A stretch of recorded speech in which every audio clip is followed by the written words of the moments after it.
Hello friends, welcome my YouTube channel. आज हम लोग फिर से बनाने वाले हैं क्लास 5 का मैथ, है ना। तो हम लोगों ने पिछले वीडियोस में सॉल्व किए थे 1 से लेकर 4 तक का क्वेश्चन। तो आज हम लोग सॉल्व करेंगे 5 से, है ना। तो सबसे पहला हम लोगों का क्वेश्चन है, मैं दो अंकों की संख्या हूँ जिसकी इकाई और दाहिनी अंक समान है, बताइए, है ना। तो हमें उस अंकों को लिखना है जिसका इकाई अंक और दाहिनी अंक दोनों क्या हो, समान हो, है ना। तो हम लोग उस नंबर्स को लिखते हैं, है ना। तो क्या बोलता है कि मैं कौन कौन सी संख्या हो सकती हूँ। तो दो अंकों की संख्या लेना है जिसकी इकाई और दाहिनी अंक क्या हो, समान हो, है ना। तो हम लोग दो अंकों की संख्या लेंगे, सबसे पहले 11 जिसका इकाई अंक 1 हो और दाहिनी अंक भी 1 हो। उसके बाद हम लोग ले सकते हैं 22 जिसकी इकाई और दाहिनी समान है। उसके बाद फिर 33 जिसकी इकाई और दाहिनी क्या हो, समान हो, है ना। तो उसके बाद हम लोग ले सकते हैं 44, है ना। उसके बाद फिर हम लोग ले सकते हैं 55। उसके बाद 66, 77, 88, 99, ये सभी संख्या को हम लोग ले सकते हैं कि मैं दो अंकों की संख्या हूँ, है ना। एक इसकी क्या है, इकाई और दाहिनी अंक क्या है, समान है। इन सभी नंबरों को हम लोग लिख सकते हैं, ठीक है। यही हो गया हम लोगों का 5वां नंबर का आंसर। हम लोग अब बढ़ते हैं 5 का दूसरा नंबर पर। अब हमारा 5 का दूसरा नंबर है, मैं इकाई अंक तथा दाहिनी अंकों का योगफल 8 है ना।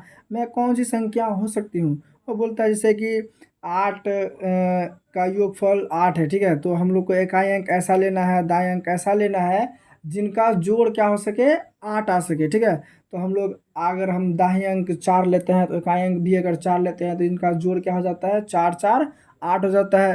अगर हम लोग दाहिनी अंक को 5 लेते हैं, इकाई अंक को 3 लेते हैं तो 5 3 8 हो जाता है, क्योंकि 5 जोड़ 3 क्या हो जाता है, 8 हो जाता है ना। तो उस तरह से हम लोग क्या कर सकते हैं कि दाहिनी अंक को ऐसे नंबर लेंगे जो इकाई अंक में जोड़ने पर हमारा योगफल कितना आ जाए, 8 आ जाए। तो इस तरह से आप इस नंबर को बना सकते हैं। अब हमारा तीसरा प्रश्न है, मेरी इकाई तथा दाहिनी अंक का गुणन अंकों का गुणनफल 9 है, मैं कौन सी संख्या हो सकती हूँ। तो हमें क्या करना होगा कि दाहिनी अंक ऐसा लेना होगा जो इकाई अंक से गुना होकर जिसका गुणनफल कितना आ जाए, 9 आ जाए, है ना।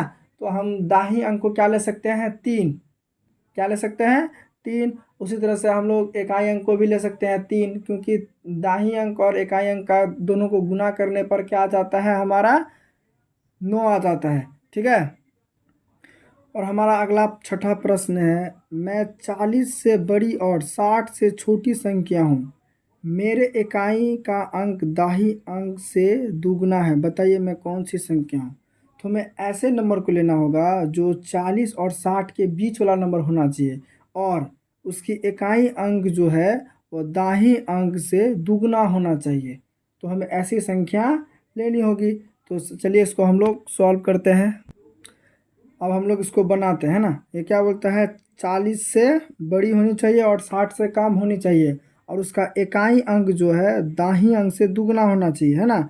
तो सबसे पहले हम लोग इसको सॉल्व करते हैं। ये हमारा इकाई अंक है, ये हमारा दाहिनी अंक है ना। तो बोलता है उससे दुगना होना चाहिए इकाई अंक हम लोग का। तो 4 को 2 बार गुना कर दो तो 8, है ना। तो इसको हम लोग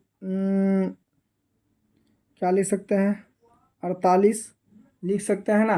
तो उसके बाद फिर दूसरा 4 दूना 8, हम लोग 58 भी लिख सकते हैं, क्योंकि हमारा इकाई अंक क्या होता है, इसके दुगना 8 आता है और 5 आता है।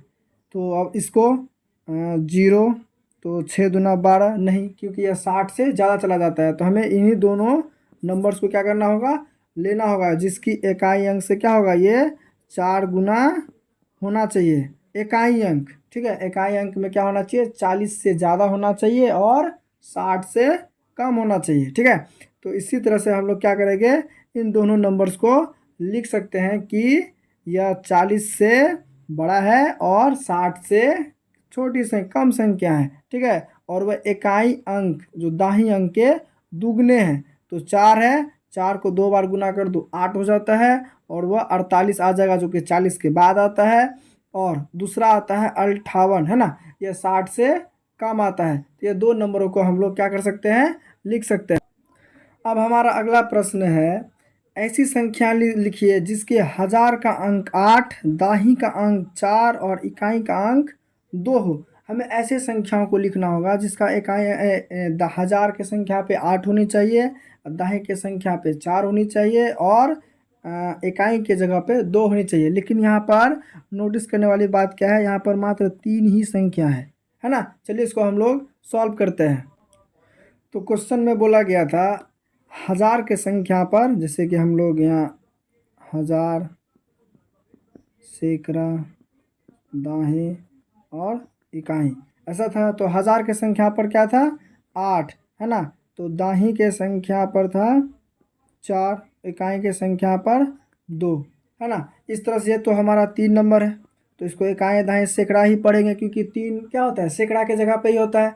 तो क्या करेंगे, सैकड़ा के जगह पर हम लोग 0 लगा देंगे, है ना। तो ये हमारा क्या हो जाएगा कि 8042 ही रह जाएगा, ठीक है। तो ये हमारा क्या हो जाएगा, इकाई दाही सैकड़ा हजार, ये हजार के संख्या पे भी लिखा जाएगा। इस तरह से हम लोग क्या कर सकते हैं, लिख सकते हैं, ठीक है। अगर वीडियो आपको पसंद आया है तो प्लीज़ इसे लाइक ज़रूर करें। अगर हमारे चैनल पर नए हैं तो इसे सब्सक्राइब ज़रूर करें। और जो भी बच्चे 5 क्लास में पढ़ रहे हैं, है ना, तो आप क्या करें, उन तक ये वीडियो ज़रूर से ज़रूर पहुंचा दें ताकि वह इन सभी सवालों को आसानी से सॉल्व कर सके।